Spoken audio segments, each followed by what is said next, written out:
Hi welcome to my channel. चलिए question number 6 solve करते हैं। तो ध्यान दीजिएगा। A can do a piece of work in 24 hours while B alone can do it in 16 hours. If A B and C working together can finish it in 8 hours, in how many hours can C alone finish the work. तो ये question क्या कर रहा है? Actually ये कह रहा है कि जब ए अकेले एक काम को 24 आवर में कंप्लीट कर रहा है और बी अकेले जो है 16 आवर में कर रहा है, और तीनों मिल करके यदि साथ में काम करते हैं और उस काम को फिनिश कर ले रहे हैं 8 आवर्स में, तो बताइए कि सी जो है अकेले यदि काम करता है तो वो कितने में करेगा। तो देखिए यहाँ पे करना क्या है, इसमें सब कुछ दे दिया है, बहुत आसान क्वेश्चन है। देखिए अब तीनों मिल करके जितना कर रहे हैं वो कितना है 8 आवर्स में, राइट। तो हम थोड़ा सा आपको यहाँ पर ओवरव्यू दे देते हैं। यदि इन तीनों के द्वारा तीनों मिल करके 8 आवर्स में कंप्लीट कर ले रहे हैं एक वर्क को, तो एक वर्क मतलब कि 1 से डिनोट करते हैं, मैंने पढ़ाया आपको। तो 8 आवर में 1 वर्क, 1 मतलब कि बता रहा है कि होल वर्क हो चुका है।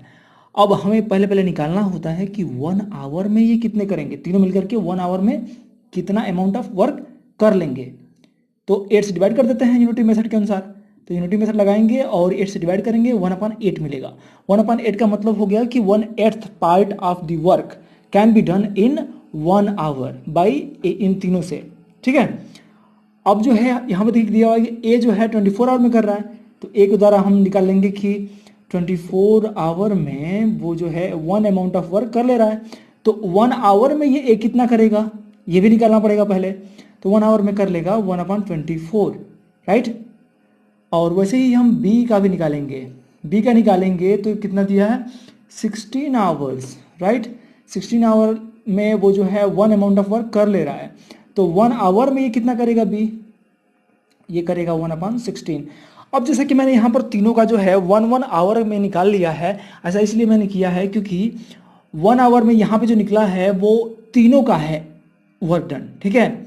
और यहाँ पर केवल ए का है और यहाँ पर बी का केवल है, राइट। और ए और बी इन दोनों को यदि हम ऐड करके और इसमें से तीनों वाले में से माइनस कर दें तो ए और बी वाले कैंसिल हो जाएंगे, ए और बी कैंसिल हो जाएगा और सी का 1 आवर में जितना वर्क डन होगा वो निकल जाएगा, है कि नहीं। और जब सी का 1 आवर में वर्क डन निकल जाएगा उसके बाद यूनिटी मेथड लगा करके हम कंप्लीट वर्क कैसे फाइंड करेंगे, निकाल लेंगे बिल्कुल आसानी से number of hours.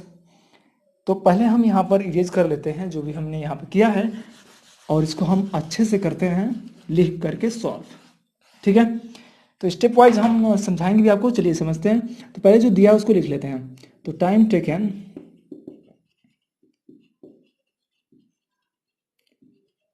Bye all,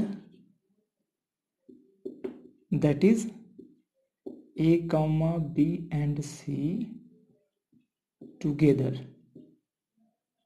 okay, to do the work.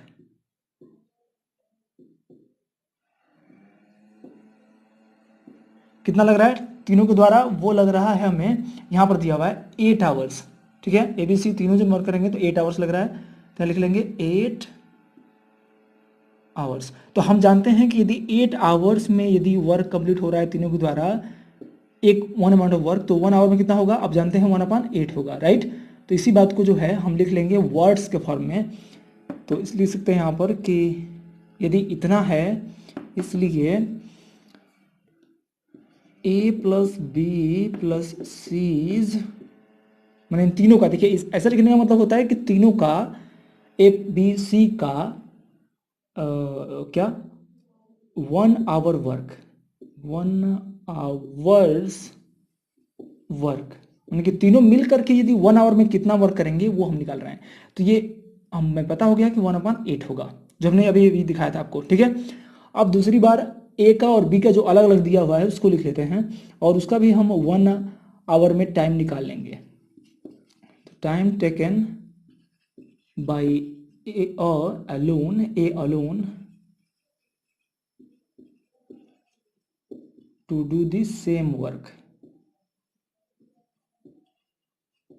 कितना होगा वो दिया हुआ है टाइम टेकन आपका 24 आवर्स।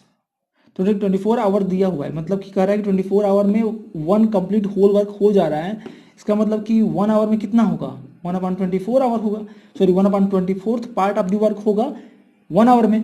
तो इसी बात को हम यहाँ पे लिख लेंगे, इसलिए क्या होगा, इज 1 आवर्स वर्क। ठीक है, दो जगह अपोस्ट्रोफिक एस लगा है यहाँ पे लगा है अपोस्ट्रोफिक एस और यहाँ पे भी लगा है अपोस्ट्रोफिक एस, मतलब कि ए का 1 आवर का वर्क। ठीक है, ये हो जाएगा 1/24 जो मैंने अभी बताया आपको नीचे, तो 1/24 हो गया। मतलब ये बता रहा है कि 1/24 part of the work can be done by A in 1 hour. Okay, अब जो नेक्स्ट दिया है बी के द्वारा, तो वो लिख लेते हैं time taken by B alone. ठीक है, टू डू द वर्क लिख लीजिएगा। ओके, इक्वल टू कितना हो रहा है, 16 आवर्स, राइट। अब जो है ये बताइए 16 आवर में ये 1 अमाउंट ऑफ वर्क हो जा रहा है, तो 1 आवर में कितना होगा, यूनिटरी मेथड लगाइए, 16 से डिवाइड करिए, 1/16 होगा। इसी बात को हम लिख लेंगे यहाँ पर कि बी इज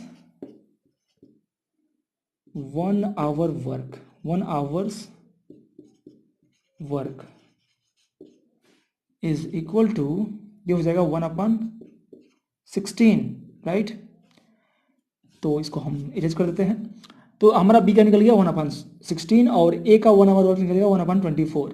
अब देखिए जो तीनों का 1 आवर वर्क है उसमें से यदि हम ए और बी के जो आवर ऑफ वर्क हैं इनको हम वर्क डन को यदि माइनस कर दें 1/8 में से, तो केवल सी का बच जाएगा, और सी का क्या बचेगा, 1 आवर वर्क। ठीक है, तो मतलब कि हम निकाल सकते हैं C is 1 hour work is equal to क्या होगा, सॉरी यहाँ पर जो होगा वो होगा, पहले तीनों का लिखेंगे A plus B plus C is, okay, 1 hour work में से माइनस कर देंगे, देखिए इन तीनों में से माइनस कर देंगे ए का और बी का, राइट। तो हम लिख सकते हैं यहाँ पर कि एज माइनस बीज, तो मैं लिख नहीं रहा हूँ यहाँ पर, आप लिख लीजिएगा थोड़ा एक्सपेंड करके कि as 1 hour work, B is 1 hour work, दोनों को माइनस करेंगे। ठीक है, तो हमारा निकलेगा सी इज 1 आवर वर्क। तो हम यहाँ पर कर लेंगे is equal to A plus B plus C कितना है, A plus B plus C जो है 1/8 है, तो यहाँ लिख लेंगे 1/8 माइनस एज ए का कितना है, तो ए का 1 आवर वर्क जो है यहाँ पर है 1/24, तो लिख देंगे यहाँ पर 1/24 माइनस बीज, बी का कितना है, बी का है यहाँ पर है 1/16 ये, तो ये हो जाएगा 1/16। अब 8, 24 और 16 का हमें एलसीएम लेना पड़ेगा, तो हम पहले निकाल लेते हैं कि कितना होगा 8, 24 और 16 का एलसीएम। ठीक है, तो यहाँ पर 4 से ले जाइए, पहले 8 चला जाएगा, 8 से 8 बन जाए 8, 8 से 24, 8 2 16, ओके, मतलब 3 से जाएगा पहली बार और 2 से जाएगा लास्ट, कंप्लीट। तो अब आ गया ये, और 3 6 और 6 8 जा 48, माने 48 होगा इसका एलसीएम। तो 48 आ गया हमारा, तो इसको हम सॉल्व कर सकते हैं, इक्वल टू यहाँ पे ले लेंगे 48 LCM, right.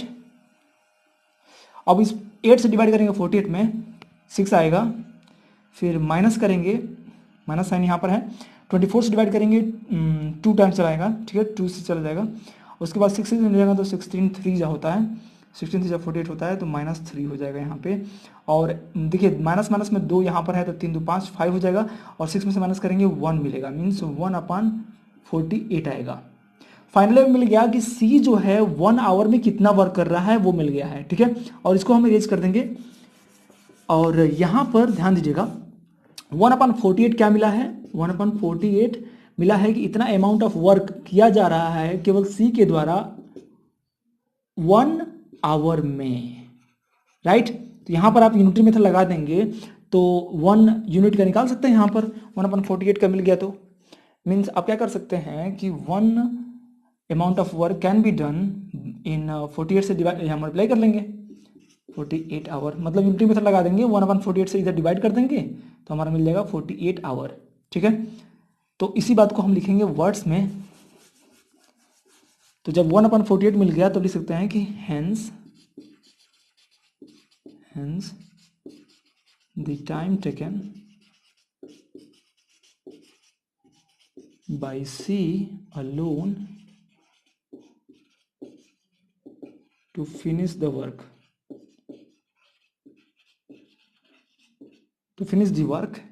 is equal to 48 hours. Okay, तो this is your answer. 48 hours total लग जाएंगे सी के अकेले करने में उस पूरे काम को। ओके, तो हमने यहाँ पर कैसे किया है ध्यान दीजिएगा, ए और बी का जो है अलग अलग हम 1 आवर का निकाल चुके हैं वर्क डन यहाँ पर और यहाँ पर। इन दोनों को जो है माइनस कर दिए हैं, तीनों के द्वारा जो 1 आवर में वर्क डन होगा, मतलब कि 1 आवर में तीनों को मिला करके होगा 1/8। अब इन दोनों को ऐड करके हमने इसमें से माइनस कर दिया, या फिर इन दोनों को अलग अलग करके माइनस कर दिया इसमें 1/8 से, तो हमें मिल जाएगा बी और ए का कैंसिल हो गया और सी का मिल गया कि सी जो है 1 आवर में कितना कर रहा है, वो मिल गया 1/48। अब इसी का उल्टा कर दिए, मतलब इन्वर्स निकाल दिए, या फिर आप कह सकते हो कि यूनिटी मेथड लगा दिए, तो हमारा टाइम निकल गया सी के द्वारा जो वर्क डन है। तो होप कि वो समझ में आ गया होगा बिल्कुल, और यदि आ गया तो आप लाइक कर दीजिए, दोस्तों को शेयर करिए, और कोई भी डाउट होता है तो कमेंट बॉक्स में लिख दीजिए। Thank you so much for watching.